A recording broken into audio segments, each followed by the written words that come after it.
Hello, welcome to Integrative Wisdom Recap Friday.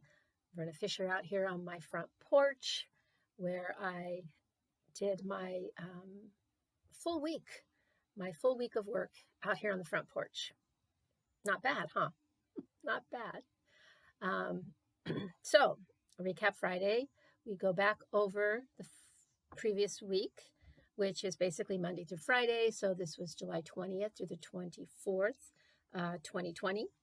We're still in the middle of the great pandemic for the coronavirus 19, and we're still here. Those of us that got to wake up on the sunny side of the sod today, as one of my patients said a long time ago, any day's a good day when you wake up on the sunny side of the sod. All right, so what's our recap? Today's office view,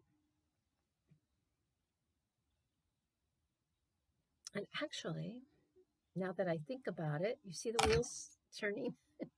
By the way, that was my clipboard. We were at the center for today's office view because we were looking in a mirror. We were doing mirror work and talking about the importance of doing one's own developmental work and paying attention, and especially paying attention to the full range of emotions that we might find ourselves experiencing at this time in our lives, and how deep of a time it is. And so we talked about this being potentially a fire drill for the soul, that it's a learning time, it's a preparing time, it's a looking deeply time, and trying to discern where we're being called, what we need to pay attention to, what we need to learn, perhaps, right, about ourselves, and potentially about what we believe or believed in, and potentially seeing all of that crumble around our ears, how we can build that back up into something that's perhaps a little bit more what our true self would want it to look like. So a lot of potential there, a lot of potential.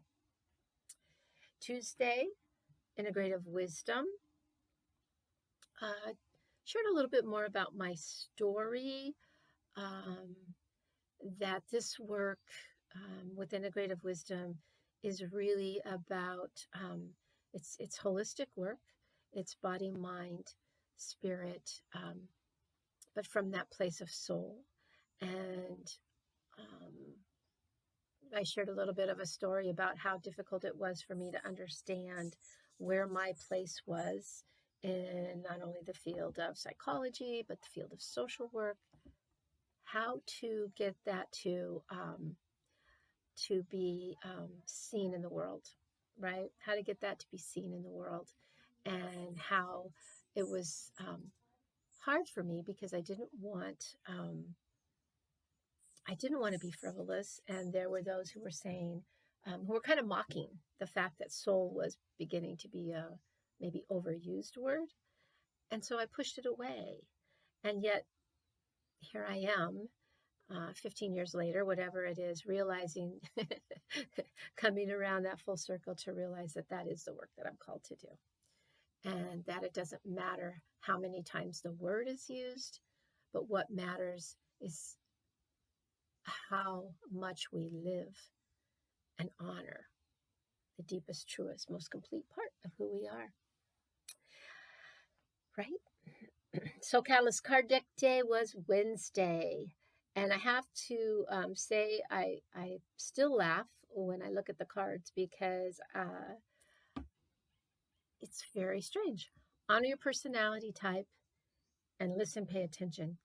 Keep reappearing. And as I've said, got to be some wisdom there, right?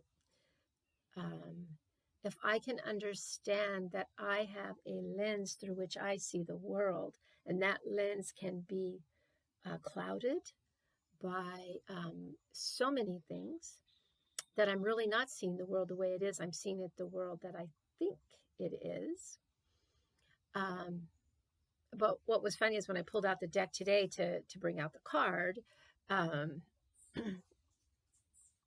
listen, pay attention, and come from the bottom, even though I had messed up the cards. Anyway, so this week was on your personality type again. So, what personality type are you? It is the Enneagram. And if you haven't done the Enneagram work, or if you took it but you didn't really pay attention, now's the time to bring it back, because it'll be very helpful to you as you try to navigate this world, as you try to navigate what's going on around you. My 2 cents. And lastly, yesterday, Elders Who Care. I introduced you, or those of you who already knew her reintroduced you or reminded you of Angeles Arrien. Angeles Arrien was an amazing woman anthropologist who studied the different indigenous peoples. She stayed with the, I think it was the Maori tribe for 2 years, and tried to learn more of the indigenous ways, not the mainstream ways of culture. And she was able to synthesize it in so many different ways.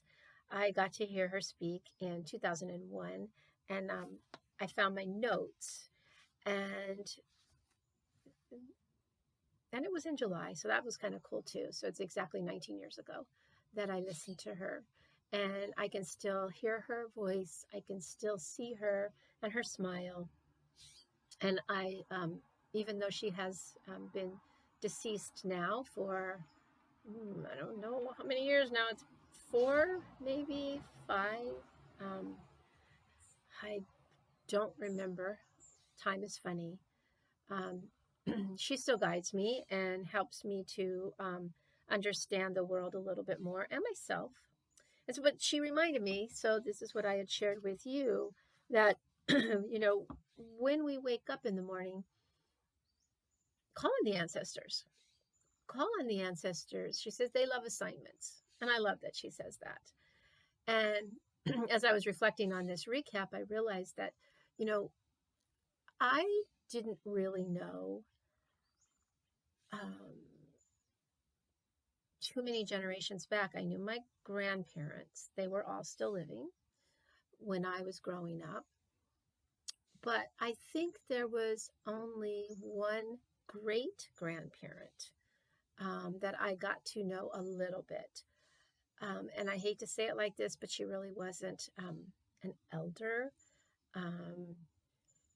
that I could learn from, or that guided me in any particular way. So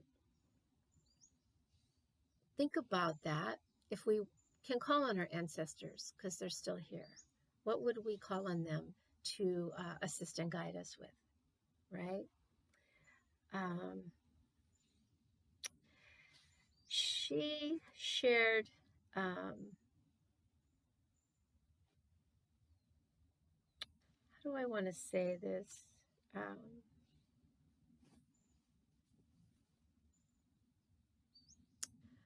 I'm quiet now. I don't want to recap everything.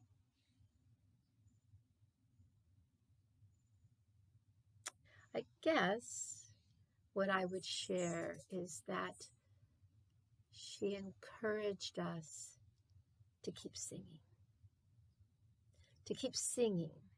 and to dance and to move, to sing and to dance. And so many of us are so shy or so embarrassed or feel like we're going to be judged. And boy, oh boy, we know that we can be judged. But so what? If that brings us joy, if dancing, if singing soothes us and brings us a sense of peace or energy or confidence, whatever it might be.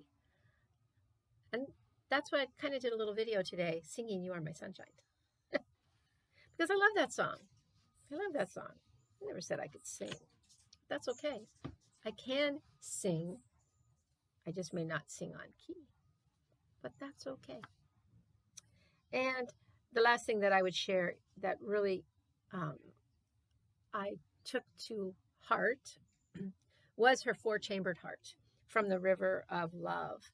A full heart, an open heart, a strong heart, and a clear heart.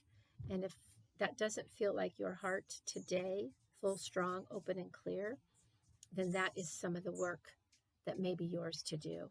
Because not only is that, which sounds like more like the emotional aspect, but it affects us physically.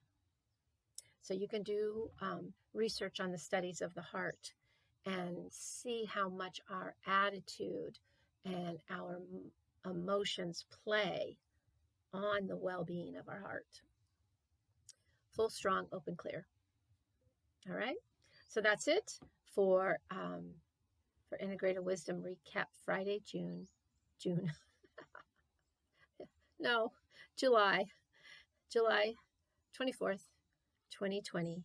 And again, all the videos are uploaded onto Facebook. There's also a YouTube channel with all of my videos if people prefer to go there. And let me know. Let me know if you're ready for some soul coaching, some integrative wisdom support, community of care, or your own card deck. The book should be arriving maybe next week. All right, everybody, take care. Bye. Oh, sorry. One more thing. Comet Neowise should still be able to be seen with the binoculars for next day or so. We're planning to head out tonight to try to get to see it one more time. Typically, this cloud layer burns off and it doesn't come back until the middle of the night. So it's something to see. All right, there's your tip. Take care. Bye.